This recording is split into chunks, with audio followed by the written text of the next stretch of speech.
Now that our domain controller is up and running, the next step is to confirm that our domain environment is working correctly by joining a client machine to the domain. First, I'll open the network settings on this Windows client machine. Here, I need to configure the DNS server address. Instead of using a public DNS like Google or Cloudflare, I will set the DNS server to the IP address of the domain controller. This is important because Active Directory relies on DNS for locating domain services. So I'll enter the domain controller's IP address as the preferred DNS server and save the settings. Next, I'll test network connectivity. I'll quickly ping the domain controller to make sure the client machine can communicate with it. If the ping is successful, it confirms that the client and server are connected on the network.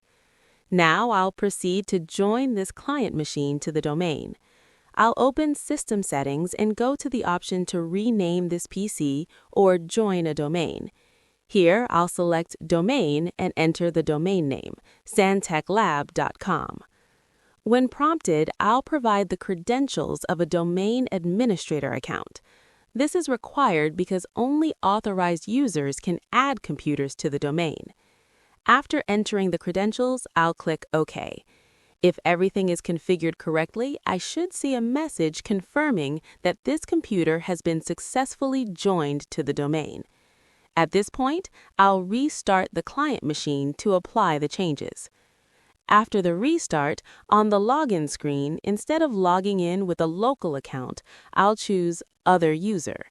Here, I'll enter the username and password of a domain user account from the domain santech.local. Once I log in successfully, this confirms that the client machine is now authenticated by the domain controller. This means our Active Directory domain environment is functioning properly, DMS is configured correctly, and domain authentication is working as expected.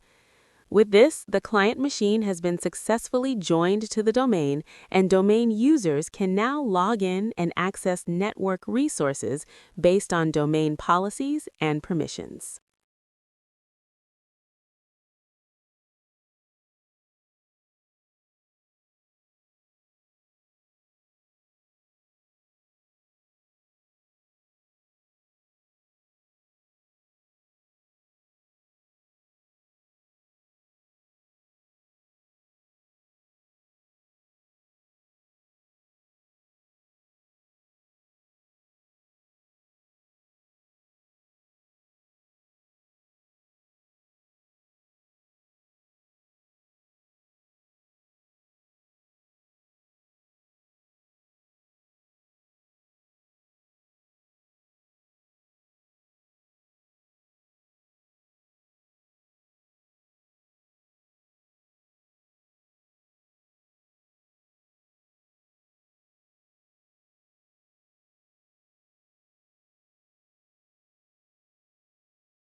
Thank you so much for watching. If this video helped you, hit the like button and subscribe to the channel. Stay tuned for more amazing content. See you soon.